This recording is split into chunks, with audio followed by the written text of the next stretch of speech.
اب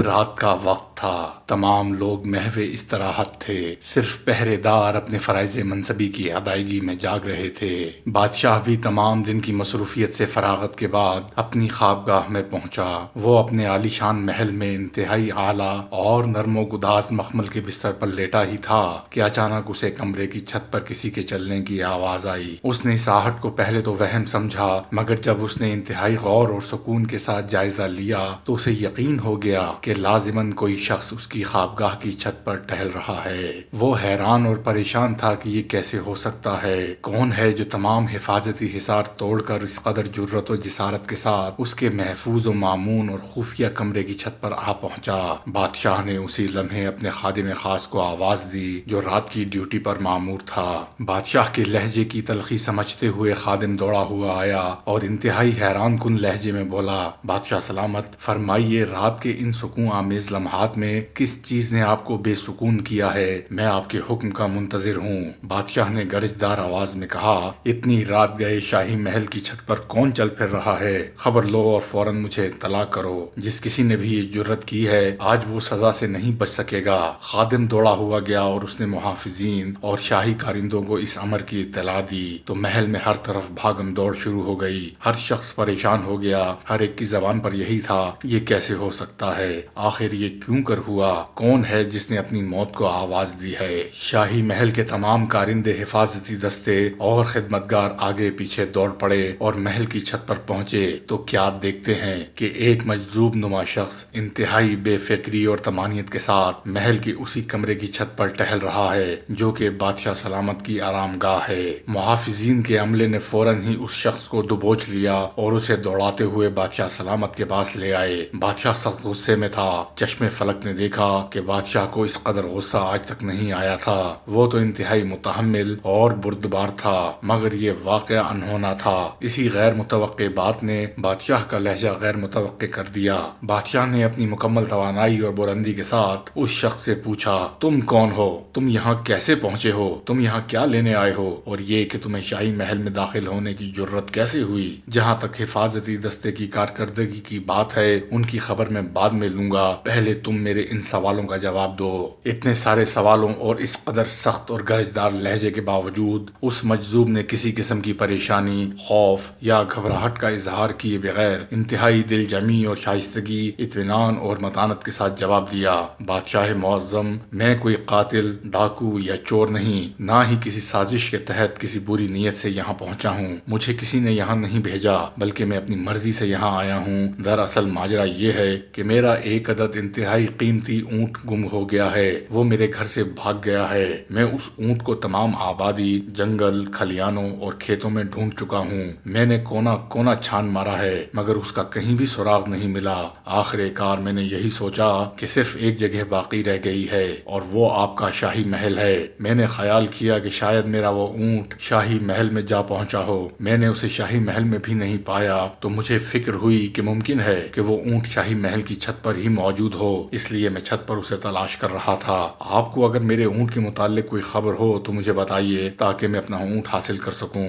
بادشاہ نے جیسے ہی اس مجذوب نما شخص کا یہ جواب سنا تو بادشاہ کا غصہ اور تیز ہو گیا، بلکہ تیزی اور تلخی کی آخری حدوں کو چھونے لگا۔ بادشاہ کی سمجھ میں نہیں آ رہا تھا کہ اس شخص کو اس گستاخی کی کیا سزا دے۔ بالآخر بادشاہ پھٹ پڑا اور کہنے لگا، کیا تیرا دماغ خراب ہو گیا ہے؟ تجھے اتنی سمجھ بھی نہیں کہ یہ شاہی محل ہے؟ یہ کوئی جنگل، صحرا یا کھیت نہیں اور نہ ہی یہ کوئی چوراہا ہے جہاں تمہارا اونٹ آیا ہو۔ اس مجذوب نما شخص نے انتہائی تحمل کے ساتھ جواب دیا، بادشاہ ذی وقار، میں نے لوگوں سے سنا ہے کہ آپ کو خدا رسیدہ بننے اور کہلانے کا بہت ذوق و شوق ہے۔ رب ذوالجلال آپ کا یہ شوق سلامت رکھے، مگر میں تو صرف اتنا عرض کرنا چاہتا ہوں کہ اگر شاہی محل میں اور اس کی چھت پر اونٹ نہیں مل سکتا تو پھر تخت و تاج اور نرم و گداز بستر پر خدا بھی نہیں مل سکتا۔ اس کے لیے فرش پر لیٹنا اور میٹھی نیند کو رد جگہ میں بدلنا پڑتا ہے تب کہیں خدا کا قرب حاصل ہوتا ہے۔ بادشاہ اس شخص سے یہ بات سن کر سکتے میں آ گیا۔ اس کے قلب و ذہن میں ایک تلاطم بپا ہوا۔ اس کا تمام تر غصہ جاتا رہا، بلکہ اس کی آنکھوں میں آنسو آ گئے اور وہ دل ہی دل میں کہنے لگا کہ اس شخص نے بات بھی کھری کی ہے اور بہت بڑی بھی۔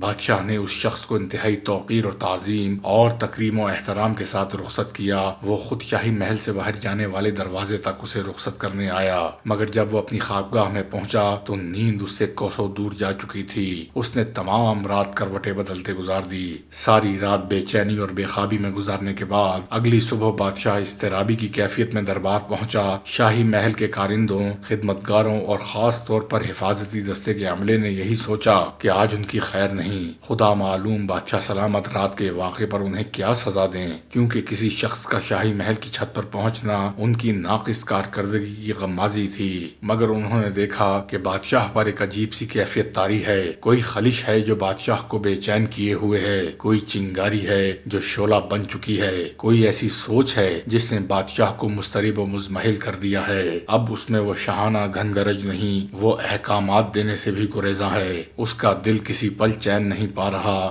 وہ روزمرہ کے شاہی دربار کے معمولات پر بھی دل جمی سے توجہ نہیں دے رہا۔ ابھی کارندے، خدمتگار اور حفاظتی دستے کے اراکین اسی سوچ میں تھے کہ انہوں نے کھلی آنکھوں سے دیکھا کہ انتہائی باروب اور باوقار شخصیت کا مالک ایک شخص دوڑا ہوا شاہی دربار میں آ پہنچا۔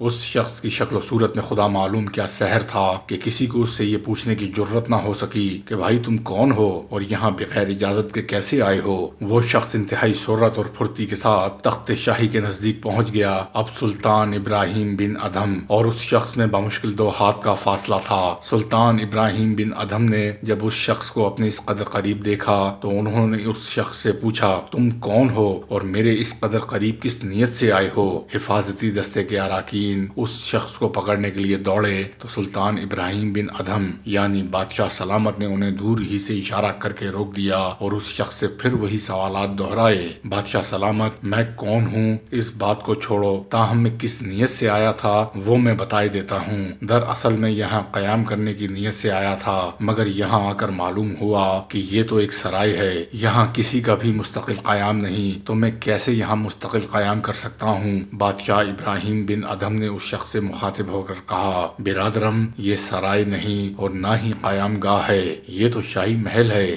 آپ یہاں کس طرح قیام کر سکتے ہیں؟ اس شخص نے پوچھا بادشاہ سلامت کہ آپ سے پہلے اس شاہی محل میں کون رہتا تھا؟ بادشاہ نے کہا میرے باپ دادا مجھ سے پہلے اس شاہی محل میں رہتے تھے۔ اس شخص نے پوچھا آپ کے باپ دادا سے پہلے یہاں کون رہتا تھا؟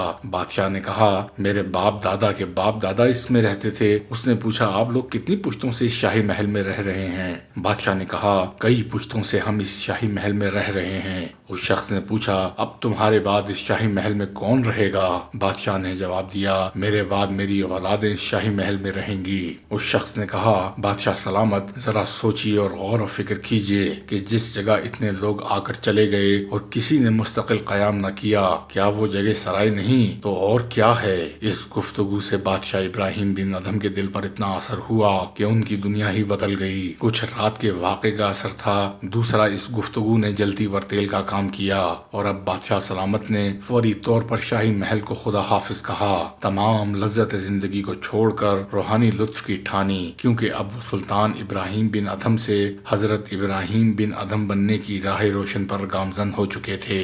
حضرت شیخ فرید الدین عطار رحمت اللہ علیہ اپنی معرکۃ الآراء کتاب تذکرۃ الاولیاء میں لکھتے ہیں کہ جو شخصیت حضرت ابراہیم بن ادھم رحمت اللہ علیہ کو ان کے شاہی دربار میں ملی تھی وہ حضرت خضر علیہ السلام تھے، کیونکہ جب حضرت ابراہیم بن ادھم رحمت اللہ علیہ شاہی محل کو خیر بات کہہ کر ریاضت اور مجاہدہ کے لیے جنگلوں اور صحراؤں میں نکل پڑے تو وہی مرد قلندر انہیں راستے میں ملے۔ تو آپ نے ان سے ان کا نام پوچھا تو انہوں نے فرمایا میں خضر ہوں۔ حضرت ابراہیم بن ادھم رحمت اللہ علیہ صحرا با صحرا، گریا و زاری اور رب کائنات کی حضور عاجزی کرتے ہوئے نیشا پور کے مضافات میں جا پہنچے۔ وہاں ایک تاریخ غار میں مکمل 9 سال تک رب کریم کی بارگاہ میں گڑ گڑاتے رہے اور عبادت اور ریاضت میں مصروف رہے۔ آپ ہر جمعۃ المبارک کو غار سے باہر تشریف لے آتے اور جنگل سے لکڑیاں جمع کرتے، ان لکڑیوں کو فروخت کر کے جو کچھ حاصل ہوتا وہ رب رازق اور رزاق کے راستے میں نصف دے دیتے اور نصف رقم سے ہفتے بھر کا سامان خورد و نوش خرید کر پھر پورے ایک ہفتے کے لیے غار میں تشریف لے جاتے تاکہ مجاہدہ جاری رکھ سکیں۔ حضرت ابراہیم بن ادھم رحمۃ اللہ علیہ کے دل میں خدا خوفی اور دماغ میں نجات اخروی کا سودا سمایا تھا۔ آپ نے دنیاوی تخت و تاج اور شاہانہ جاہ و جلال کو ٹھوکر مار کر شاہی محل سے رات کی بے زبان تاریکی میں لوگوں سے چھپتے چھپاتے اور واقف کاروں سے بچتے بچاتے نکل پڑے تھے۔